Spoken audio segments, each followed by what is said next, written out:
Visakha drug racket కేసులో Chandrababu, Lokesh, Purandeswari, TDP నేతల కుటుంబ సభ్యుల పాత్రపై ఏపీ ఎన్నికల ప్రధాన అధికారి ముఖేష్ కుమార్ మీనా ఫిర్యాదు చేయాలని డిమాండ్ చేశారు.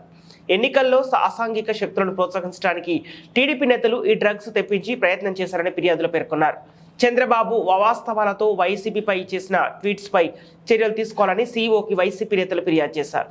విశాఖ ఘటనపై లోతుగా విచారణ జరపాలని సీఈఓకి ఫిర్యాదు చేశామని, విచారణ జరిపి వీటిని అరికట్టాలని కోరామని మాజీ మంత్రి పేర్ని నాని తెలిపారు. అలాగే నిన్న కూడా వైఎస్ఆర్ కాంగ్రెస్ పార్టీ తరఫున చంద్రబాబు నాయుడు గారు సతీమణి గారు భువనేశ్వరి గారు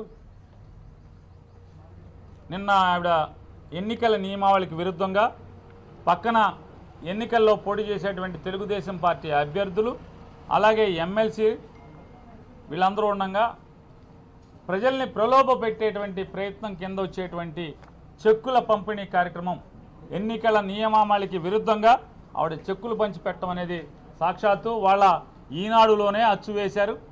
అమ్మగారు చెక్కులు పంచి పెడుతున్నారని చెప్పని ఇది ఎన్నికల నియమావళికి విరుద్ధం కాబట్టి ఖచ్చితంగా దాని మీద చర్యలు తీసుకోమని నిన్న ఇవ్వటం జరిగింది. ఈరోజు కూడా అయ్యా సిఇఓ గారు నిన్న ఇచ్చాం, దాని మీద ఏం చర్యలు తీసుకున్నారని కూడా వారిని అడిగాం. నేను జిల్లా కలెక్టర్లకి సంబంధిత జిల్లా కలెక్టర్కి రాస్తున్నాను. రాసి ఖచ్చితంగా ఎన్నికల నియమావళికి విరుద్ధంగా దాంట్లో చెక్ ఇవ్వటం అనేది పొరపాటు, చెక్ ఇవ్వటం అనేది కరెక్ట్ అయితే కనుక చర్యలు తీసుకోమని చెప్పని కూడా కలెక్టర్లకి ఆదేశాలు జారీ చేస్తాను సంబంధిత కలెక్టర్ అని కూడా వారు చెప్పడం జరిగింది. ఇది మరొకసారి అలాగే ఈనాడు పేపర్లో ఇవాళ దుర్మార్గంగా కిరాతకంగా వైజాగ్ డ్రగ్స్ గురించి ఒక బ్యానర్ ఐటమ్ పెద్ద హెడ్లైన్స్తో రాయటం జరిగింది.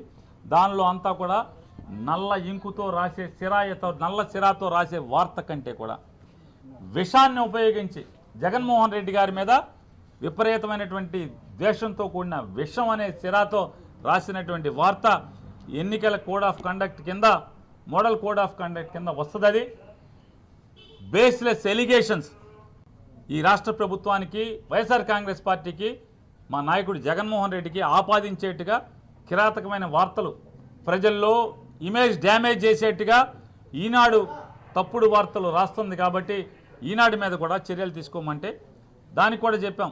అంటే ఆయన ఎలక్ట్రానిక్ మీడియా మీద గైడ్లైన్స్ ఉన్నాయి కానీ ప్రింట్ మీడియా మీద లేదు అంటే వారికి కూడా చెప్పాం. మేము ఒక ఉత్తరం మీకు ఇస్తామండి, రిప్రజెంటేషన్ ఇస్తాం, మీరు ఢిల్లీలో ఉన్నటువంటి ప్రధాన ఎన్నికల అధికారికి కూడా రాయండి.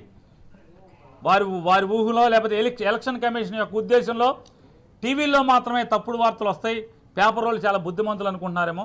పేపర్లో టీవీలని మించి తప్పుడు వార్తలు, విషం చిమ్మే వార్తలు ఎన్నికల్లో ఒక పార్టీని భుజానేసుకుని ఒక పార్టీ కోసం ఈ రకమైన తప్పుడు వార్తలు రాసేటువంటి అవకాశాలు ఈ ఆంధ్రప్రదేశ్ రాష్ట్రంలో మెండుగా ఉన్నాయన్న పేపర్లు ఉన్నాయి. కాబట్టి దాని మీద కూడా దిశానిర్దేశం చేసేట్టుగా వారిని కూడా ఇటువంటి తప్పుడు వార్తలు కేవలం ఎలక్ట్రానిక్ మీడియాలోనే కాకుండా ప్రింట్ మీడియాలో కూడా నిషేధాన్ని లేకపోతే ప్రింట్ మీడియాలో కూడా రెగ్యులేషన్స్ని విధించేట్టుగా గైడ్లైన్స్ ఇమ్మని కోరుతూ మీకు రికమెండేషన్ ఇస్తాం ఖచ్చితంగా. అంటే మీరు ఇవ్వండి, తప్పకుండా ఢిల్లీ రాస్తామని కూడా చెప్పారు. ఇవన్నీ కూడా ఈరోజు ఆంధ్రప్రదేశ్ చీఫ్ ఎలక్టరల్ ఆఫీసర్ గారి దగ్గర వైఎస్ఆర్ కాంగ్రెస్ పార్టీ పెట్టుకున్నటువంటి అభ్యర్థనలు, విన్నపాలు.